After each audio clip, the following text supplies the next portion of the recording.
අයිබෝවන් දරුවනේ economics විත් Pasidu Liyanage YouTube නාලිකාව ඔස්සේ අපි අදත් ඔයගලන්ට අරගෙන ආවා ආර්ථික විද්‍යාව යටතේ තියෙන සුවිශේෂීම පාඩමක් වන මුදල් හා වාණිජ බැංකු ක්‍රියාවලිය යටතේ මුදල් කියන පාඩම මේකේ. ඉතින් දරුවනේ අපි වැඩි කතා බහක් නැතුව අද අපේ පාඩමට යන්න තමයි බලාපොරොත්තු වෙන්නේ. මුදල්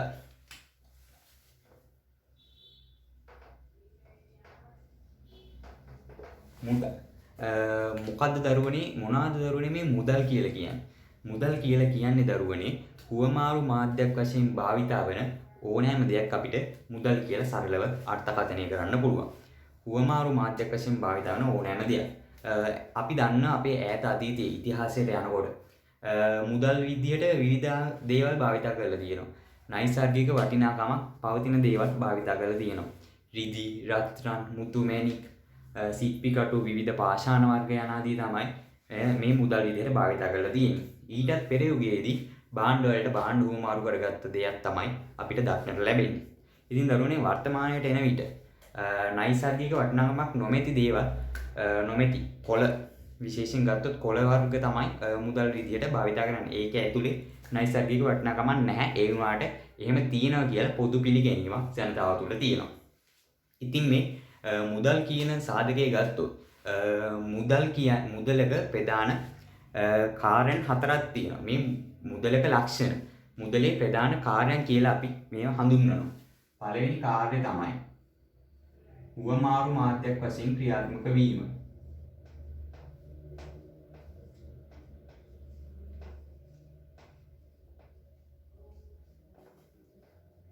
දෙවෙනි එක ගිණුම් ඒකකයක් වශයෙන් ක්‍රියාත්මක වීම.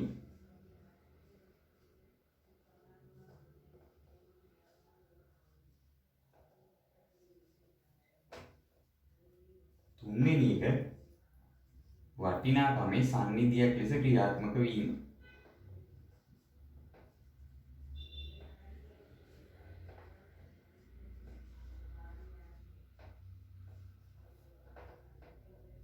හතර විලම්බීත ගෙවුම් මාධ්‍යයක් ලෙස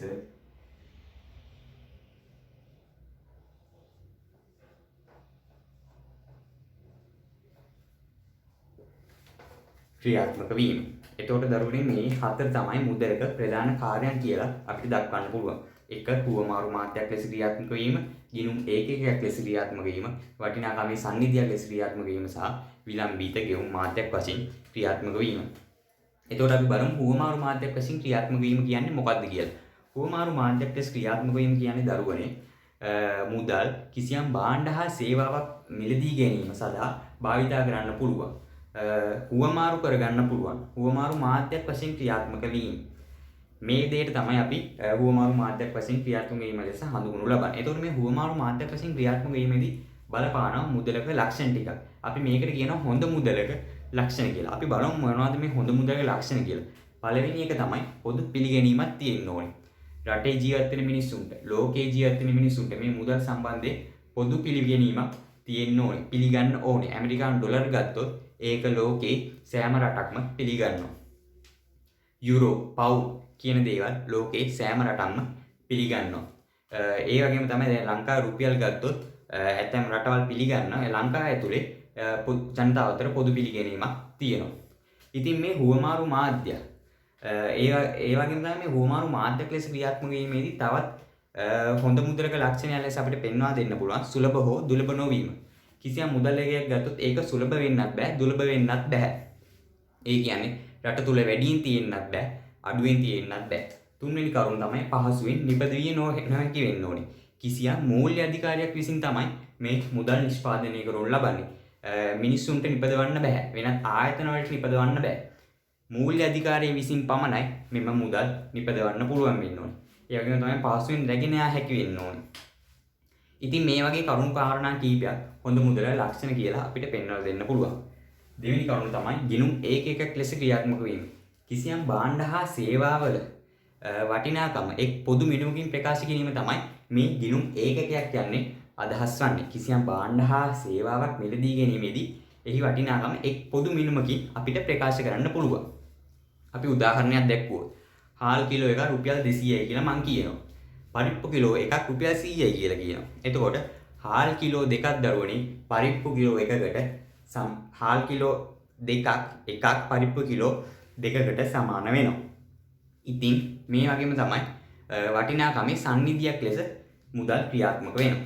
වටිනාකමේ සන්නිධියක් කියලා කියන්නේ මුදල් වශයෙන්ම ළඟ තබාගෙන ඉතුරු කිරීමට ඇති හැකියාවට තමයි වටිනාකමේ සන්නිධියක් කියලා කියන්නේ.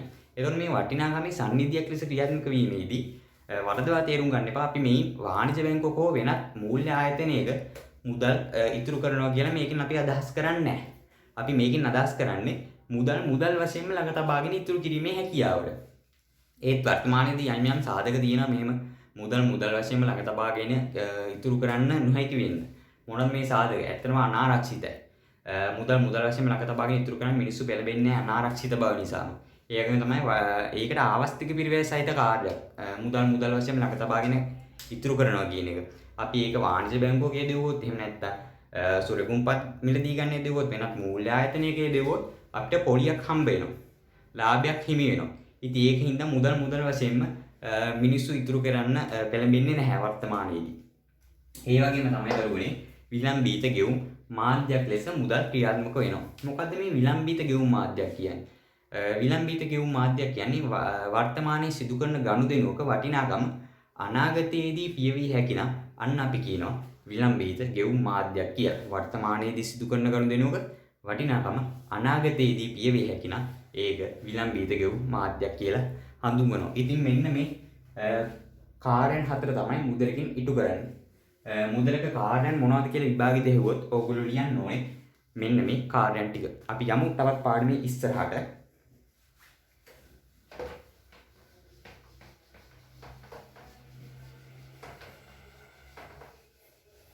එතකොට දරුවනේ ඔයගලන්ට තියෙන තවත් මාතෘකාවක් කිව්වොත් ද්‍රවශීලතාවය.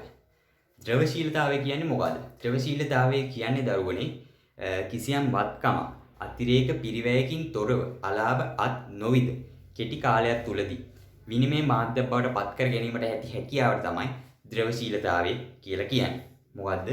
ද්‍රවශීලතාවය කියන්නේ කිසියම් වත්කම අතිරේක පිරිවැයකින් තොරව අලාභ අත් නොවිද පහසුවෙන් විනිමය මාධ්‍යයක් බවට පත් කර ගැනීමට ඇති හැකියාවට තමයි අපි ද්‍රවශීලතාවය කියලා කියන්නේ. ඉතින් දරුවනේ මේ මුදල් පිළිබඳව විමසීමේදී අපිට දක්නට ලැබෙන විවිධාකාරී මුදල් තියෙනවා. ඉල්ලුම් තැන්පතු. එහෙම නැත්නම් ඉල්ලුම් තැන්පතුත් අපි ආසන්න මුදල් එහෙම නැත්නම් ඉහළ ද්‍රවශීලතාවයකින් යුක්ත මුදල් විදිහට තමයි අපි ඉල්ලුම් තැන්පතු ගන්නෙ. චෙක්පත්. අපි මේකට කියන චෙක්පත් කියලා.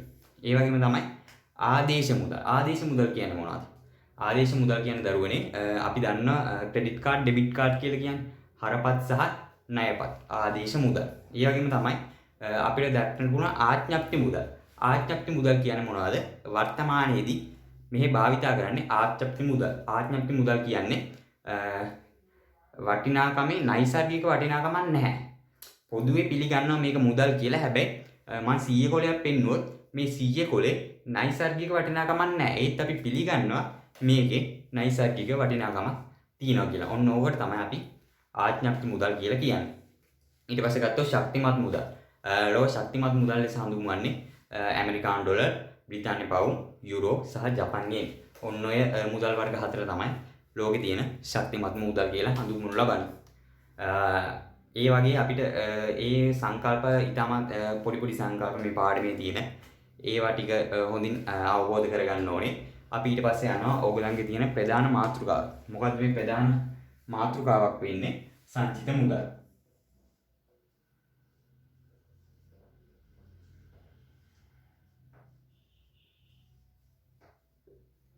සංචිත මුදල් M0. සංචිත මුදල්. ඔව් දරුවනේ මොකද්ද මේ සංචිත මුදල් කියලා කියන්නේ?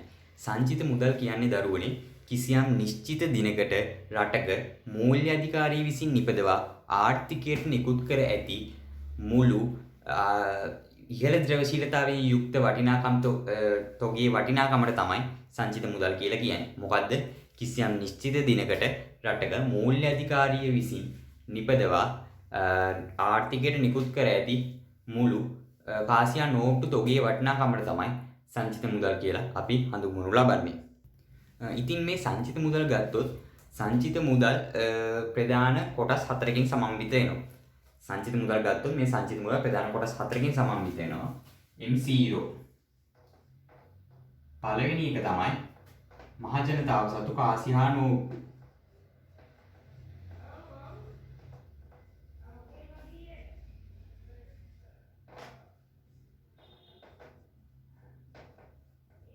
කාසි හා නෝට්ටු. දෙවෙනි එක තමයි වාණිජ්‍ය බැංකු සතු කාසි හා නෝට්ටු.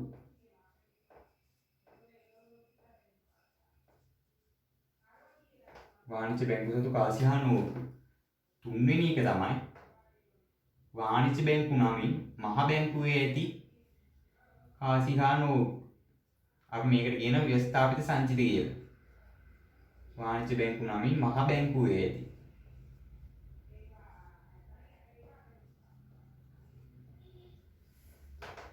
ඊළඟට මහජනතාවගේ නමින් මහ බැංකුවේ ඇති කාසි හා නෝට්ටු.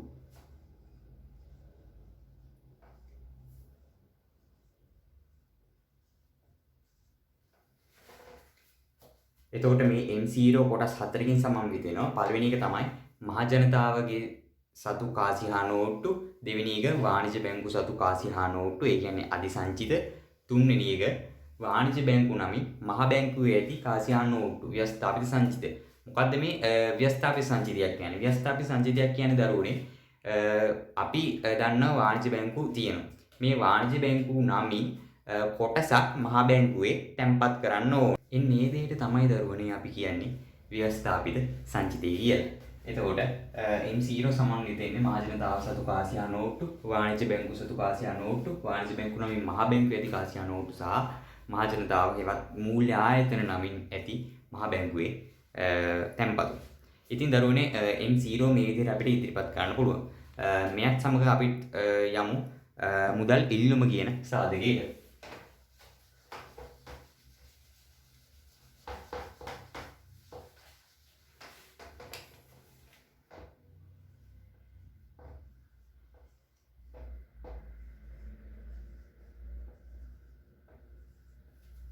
මුදල් ඉල්ලුම. මොකද මේ මුදල් ඉල්ලුම කියන්නේ? මුදල් ඉල්ලුම කියන්නේ දරුවනේ මුදල් වශයෙන් ළඟ තබා ගැනීමට මහජනතාව සතු කැමැත්ත තමයි මුදල් ඉල්ලුම කියලා කියන්නේ. මොකද්ද? මුදල් වශයෙන්ම ජනතාව සතු තබා ගැනීමට ඇති කැමැත්තට තමයි අපි මුදල් ඉල්ලුම කියලා අදහස් කරන්නේ. මේ මුදල් ඉල්ලුමට බලපාන සාධක තුනක්. සාධක තුන මොකද්ද?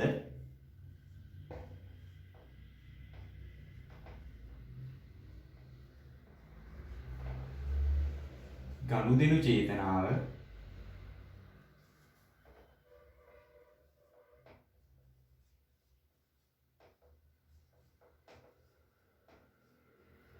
ආරක්ෂණ චේතනාව,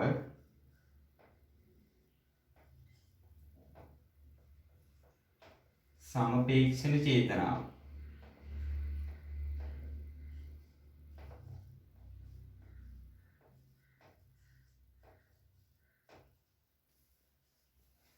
මොකද්ද මේ මුදල් ඉල්ලුමට බලපාන කරුණු තුන?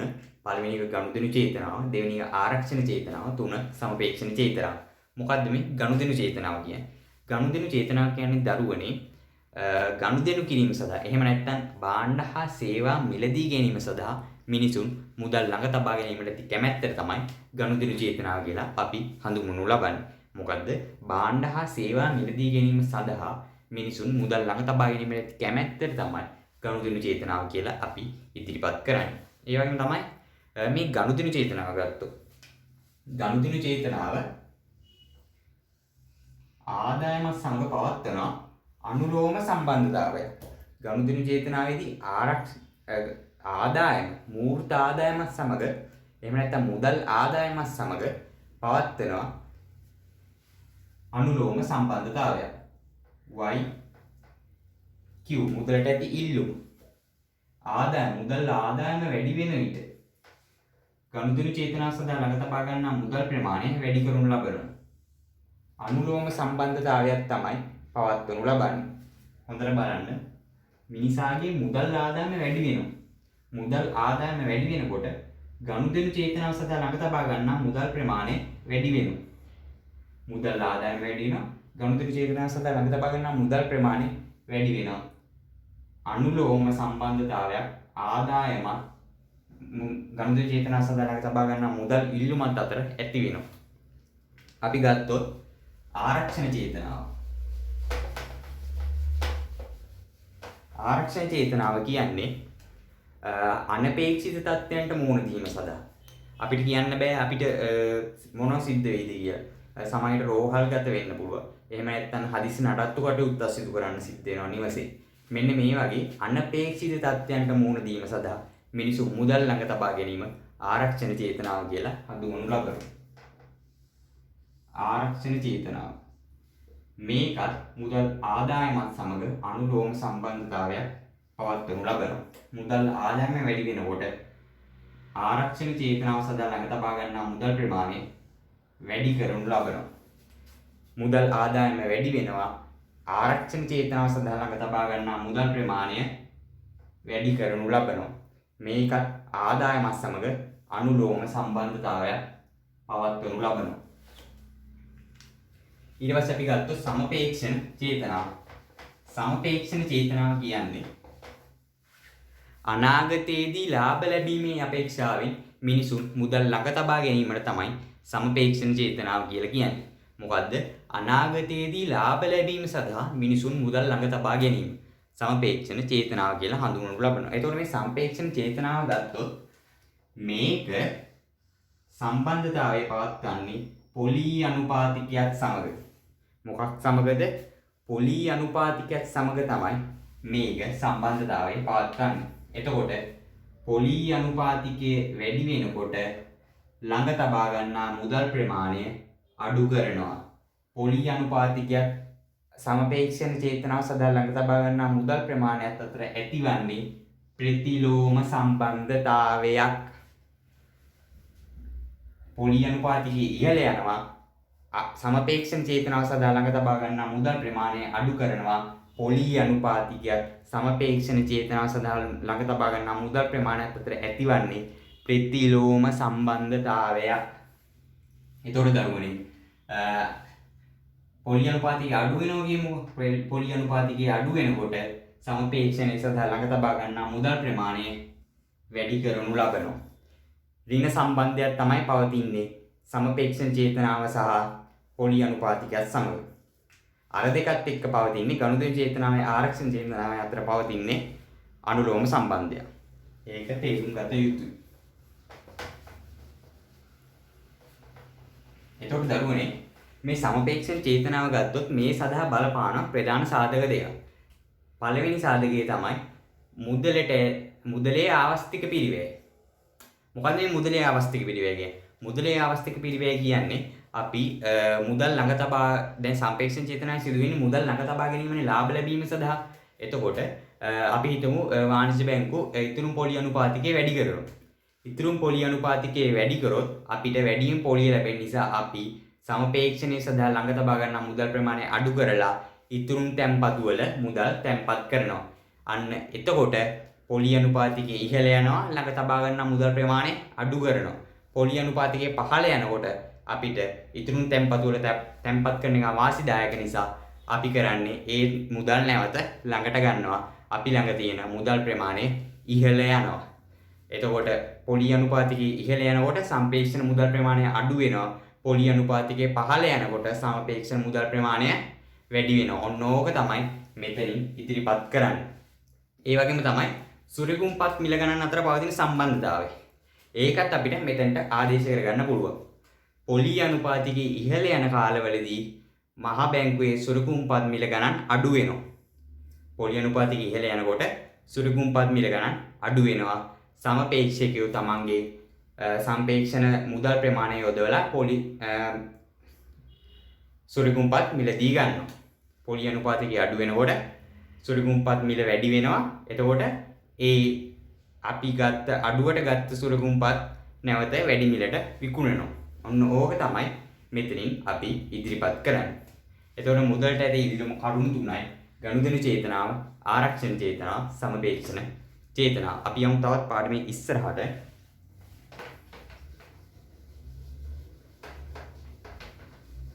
මුදල් ඉල්ලුමත් සමග තියෙන තවත් සාධකය තමයි මුදල් සැපයුම කියන්නේ.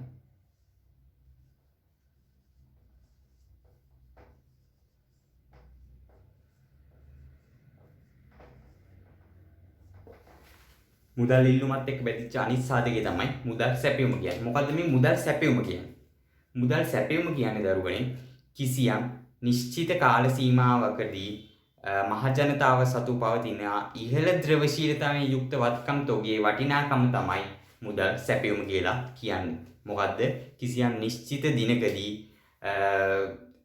මහජනතාව සතු පවතින ඉහළ ද්‍රවශීලතාවයෙන් යුක්ත වත්කම් තොගේ වටිනාකම තමයි මුදල් සැපයුම කියලා හඳුන්වනු ලබන්නේ. මුදල් සැපයුම ප්‍රධාන කොටස් හතරයි. පළවෙනි එක M1 පටු මුදල් සැපයුම.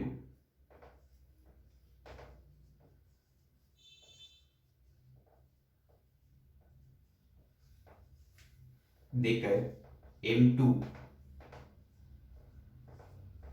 පුළුල් මුදල් සැපයුම.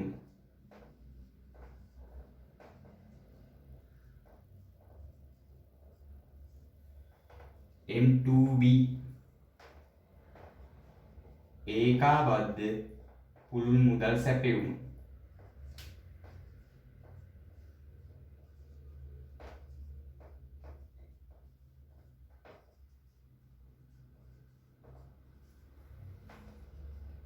M4 මූල්‍ය සමස්තය.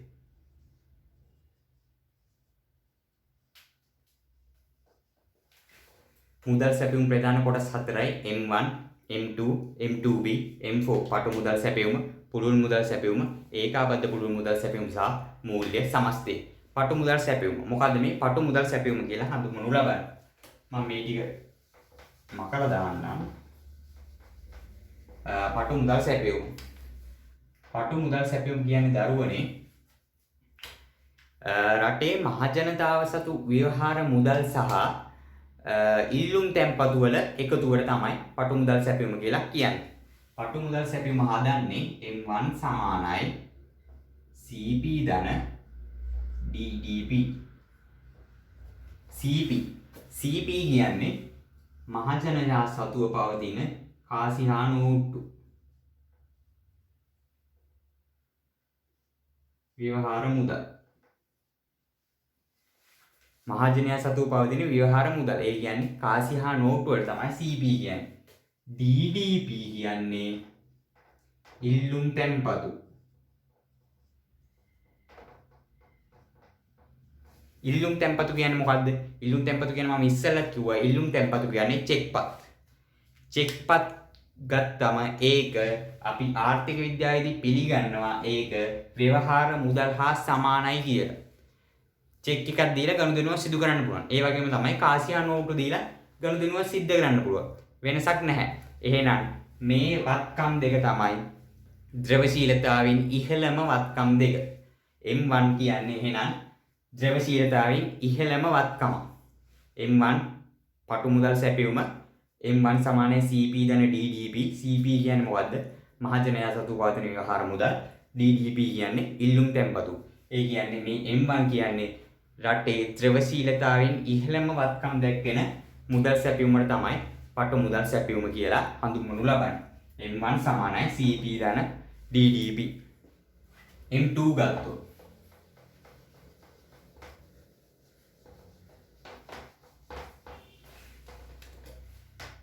M2 පුළුල් මුදල් සැපයුම.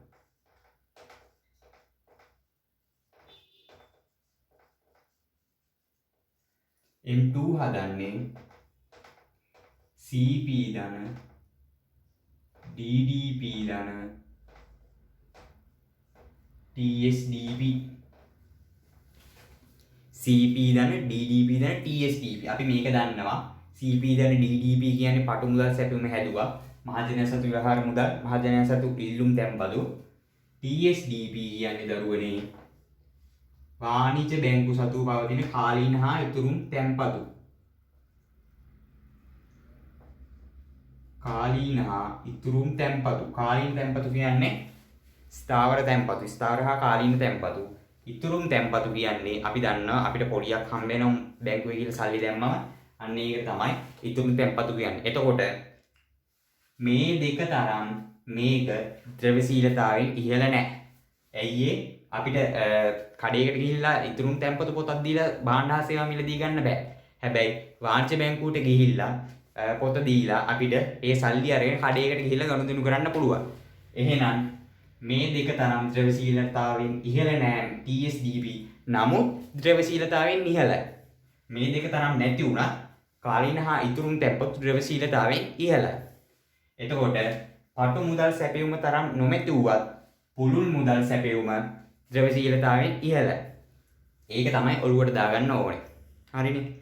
ඊට පස්සේ අපි යනවා ඒකාබද්ධ පුළුල් මුදල් සැපයුමට. ඒකාබද්ධ පුළුල් මුදල් සැපයුම.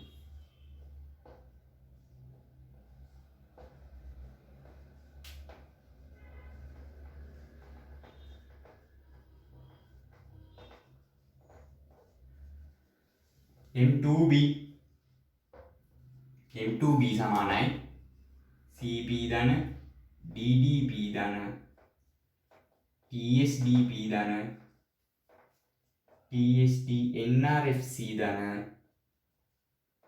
RD FCBU CP ධන DDP ධන TSDP. අපි මේක හැදුවා පුළුල් මුදල් සැපයුමේදී. එතකොට ඒකාබද්ධ පුළුල් මුදල් සැපයුමේදී ඒකට එකතු කරන්න ඕනේ TSD NRFC RD FCBU. මොකද්ද මේ TSD NRFC කියන්නේ?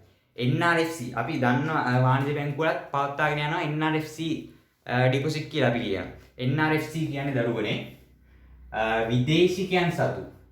විදේශිකයන් සතු දේශීය බැංකුවල පවතින තැන්පතු වලින් 50% තමයි අපි මෙතනට ගන්නෙ. NRFC විදේශිකයන් අනේවාසිකයන් සතු දේශීය තැන්පතු වලින් 50% NRFC accounts. ඊට පස්සේ FCBU කියන්නේ නේවාසිකයන් සතු විදේශ තැන්පතු. විදේශ බැංකුවල තියෙන තැන්පතු තමයි FCBU කියන්නේ. හැබැයි නේවාසිකයන්ගේ. එතකොට ඒකාබද්ධ පුළුල් මුදල් සැපයුමට ගලපන්න ඕනේ NRFC සහ FCBU. M2B සමානයි CP මහජනයා සතු ව්‍යවහාර මුදල්, DDP ඉල්ලුම් තැන්පතු, TSDB ඉතුරු තැන්පතු. ඒකට ගලපනවා අනේවාසිකයන් සතු දේශීය තැන්පතු වලින් 50%, නේවාසිකයන් සතු විදේශ තැන්පතු. ඔන්න ඔහොම තමයි M2B නැත්තම් ඒකාබද්ධ පුළුල් මුදල් සැපයුම අපි හදන්නේ. අපි යමු ඊට පස්සේ මූල්‍ය සමස්තයට.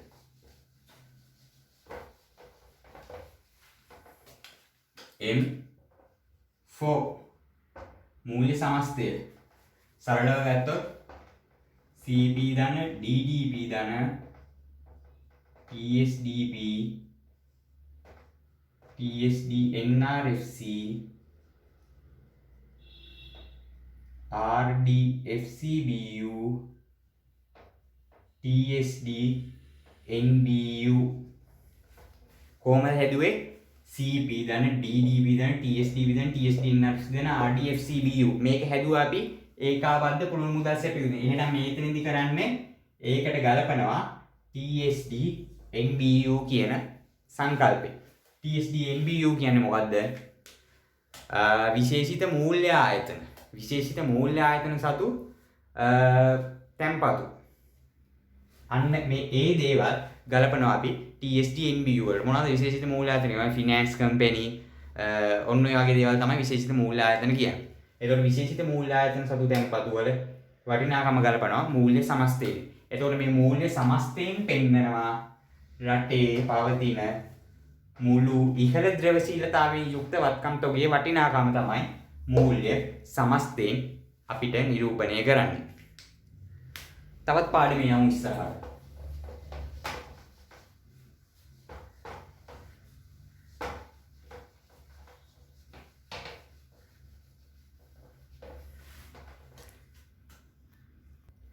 ඔව් දරුවනේ ඊළඟ සංකල්පයට ගියොත් ඊළඟ සංකල්පය තමයි මුදලේ සංසරණ ප්‍රවේගය.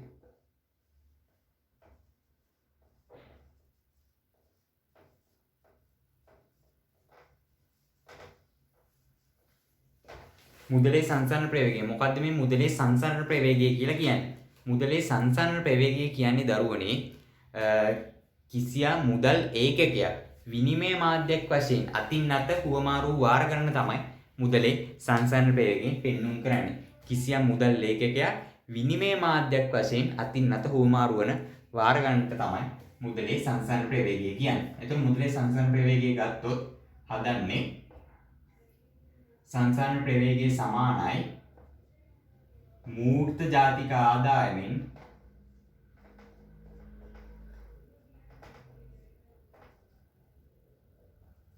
බෙදෙනවා මුදල් සැපයුම.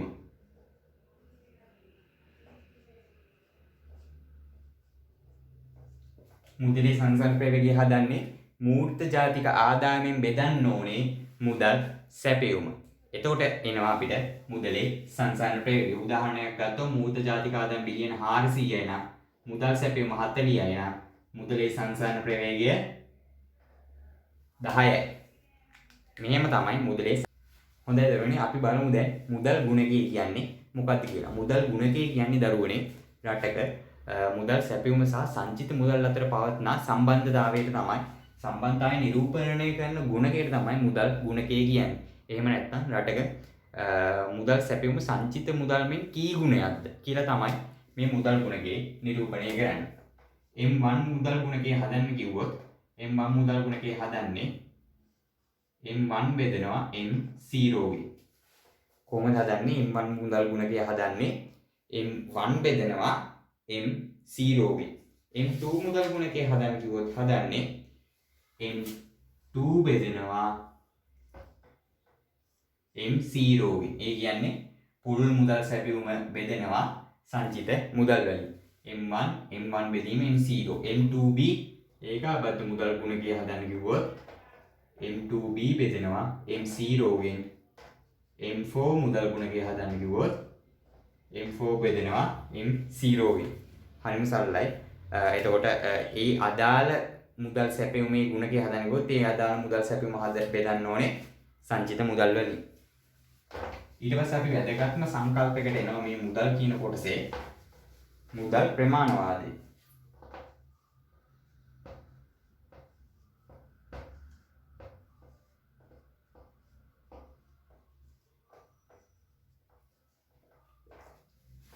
මුදල් ප්‍රමාණවාදය. මේ මුදල් ප්‍රමාණවාදය ගත්තම MV සමානයි PY. මේ සමීකරණයෙන් තමයි මුදල් ප්‍රමාණවාදය අපිට න්‍යායාත්මකව ඔප්පු කරන්න පුළුවන්. මොකද්ද මේ මුදල් ප්‍රමාණවාදය කියන්නේ? රටක හොඳට අහගන්න.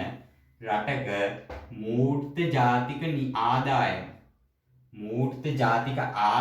සහ මුදලේ සංසරණ ප්‍රවේගයේ නොවෙනස්ව පවතින කාල සීමාවක් තුළ රටක මූර්ත ජාතික ආදායම Y සහ මුදලේ සංසරණ ප්‍රවේගය, ඒ කියන්නේ මම ඉස්සෙල්ලා කිව්වා මොකක්ද මුදලේ සංසරණ ප්‍රවේගය කියන්නේ? විනිමය මාධ්‍යයක් වශයෙන් අතින්ත හුවමාරු වාර ගණන. ඒකයි මූර්ත ජාතික ආදායමයි නොවෙනස්ව පවතින කිසියම් කාල සීමාවක් තුළ මුදල් සැපයුම සහ පොදු මිල මට්ටම නැත්නම් මිල මට්ටම අතර හටගන්නා අනුලෝම සමානුපාතික සම්බන්ධතාවයට තමයි මුදල් ප්‍රමාණවාදය කියලා අදහස් කරන්නේ. මොකද්ද? මූර්ත ජාතික ආදායම සහ මුදලේ සංසරණ ප්‍රවේගයේ නොවෙනස්ව පවතින කිසියම් කාල සීමාවක් තුළ මුදල් සැපයුම සහ මිල මට්ටම අතර හටගන්නා අනුලෝම සමානුපාතික සම්බන්ධතාවයට තමයි මුදල් ප්‍රමාණවාදය කියලා කියන්නේ. එතකොට මේ මුදල් ප්‍රමාණවාදය ගත්තොත් මෙතනින් අපිට පැහැදිලි කරුණක් ඔප්පු කරන්න පුළුවන්. මොකද්ද කරුණ? අපි දන්නවා මේ දවස්වල මහා බැංකුව විසින් මුදල් නෝට්ටු අච්චු ගහනවා. රට මූල්‍ය අධිකාරිය නිපදවන මුදල් නෝට්ටු. මුදල් නිෂ්පාදනය කරනවා. හැබැයි මූර්ත ජාතික ආදායම ස්ථාවරයි. අපි දන්නේ නැහැ මූර්ත ජාතික ආදායම වැඩි වෙනවද කියලා. මූර්ත ජාතික ආදායම වැඩි වෙන්නේ නැහැ. මූර්ත ජාතික ආදායම සහ මුදලේ සංසරණ ප්‍රවේගය ස්ථාවරව පවතිනවා. මුදල් සැපයුම රටේ ඉහළ යනවා. මුදල් සැපයුම ඉහළ යනකොට මිල මට්ටම ඉහළ ගිහිල්ලා හට ගන්නවා දරුවනේ උද්දමනයක්. මොකද්ද වෙන්නේ? මූර්ත ජාතික ආදායම වෙනස් වෙන්නේ නැහැ රටේ. මූර්ත ජාතික ආදායම ස්ථාවරයි. මුදලේ සංසරණ ප්‍රවේගය වෙනස් වෙනවද? මුදලේ සංසරණ ප්‍රවේගය වෙනස් වෙන්නේ නැහැ. හැබැයි මුදල් සැපයුම ඉහළ නන්නනවා. මහ බැංකුව මුදල් නෝට්ටු අච්චු ගහනවා. මුදල් නෝට්ටු අච්චු ගහනකොට මෙන්න දරුවනේ P ඉහළ යනවා. මිල මට්ටම ඉහළ යනවා. හට ගන්නවා රට තුල උද්දමනයක්. මෙන්න මේ සංකල්පයට තමයි මුදල් ප්‍රමාණවාදී සංකල්පය කියලා හඳුන්වනු ලබන්නේ. ඒතකොට දැන් රටේ මුදල් අච්චු ගහනකොට මොකද වෙන්නේ? මුදල් අච්චු ගහනවා දිගටම අච්චු ගහනවා. හැබැයි මූර්ත ජාතික ආදායමයි මුදලේ සංසන් ප්‍රවේගය ස්ථාවරව තියෙනවා. රටේ මුදල් සැපයුම් ඉහළ යනවා. මුදල් අච්චු ගහන මුදල් සැපයුම් ඉහළ යනවා. පොදු මිල මට්ටම ඉහළ ගිහිල්ලා හට ගන්නවා උද්දමනයක්. භාණ්ඩ හා සේවා මිල ඉහළ යනවා. මෙන්න මේ සංකල්පයට තමයි අපි කියන්නේ මුදල් ප්‍රමාණවාදී කියලා. හරිම සරලයි දරුවනේ. එතකොට මෙන්න මෙතනින් මේකෙදී අපි නිගමන දෙකක් පාවිච්චි කරනවා. මොකද්ද පාවිච්චි කරන නිගමන දෙක? V ස්ථාවරයි. මුදලේ සංසන ප්‍රවේගය වෙනස් වෙන්නේ නැහැ. ස්ථාවරයි. Y ස්ථාවරයි. මූර්ත ආදායම වෙනස් වන්නේ නැහැ. මූර්ත ජාතික නිෂ්පාදනය වෙනස් වන්නේ නැහැ. ඉතින් දරුවනේ මෙතනින් අපේ මුදල් පාඩම අද දිනේ අවසන් කිරීමට තමයි අපි බලාපොරොත්තු වෙන්නේ. මුදල් ප්‍රමාණවාදී සංකල්පයෙන් මේ ඒකකයේ ගත්තොත් මුදල් හා වාණිජ්‍ය බැංකු ක්‍රියාවලිය ඒකකයේ කියන ගත්තොත් තව තියෙනවා වාණිජ්‍ය බැංකු ක්‍රියාවලිය හා මහ බැංකු ක්‍රියාවලිය. වාණිජ්‍ය බැංකු ක්‍රියාවලියට තවත් එක් වීඩියෝ එකක් සහ මහ බැංකු ක්‍රියාවලියට වෙනම වීඩියෝ එකක් ඉදිරිපත් කරන්න අපි බලාපොරොත්තු ඉන්නවා. අපි ඒකත් ඉදිරිපත් කරන සූදානම්. ලැබී සිටින අපගේ YouTube නාලිකාවත් සමග අද දිනේදී අපේ මේ පාඩම අවසන් කිරීමට තමයි අපි සූදානම් වෙන්නේ. ඔබ සැමට ආයුබෝවන්.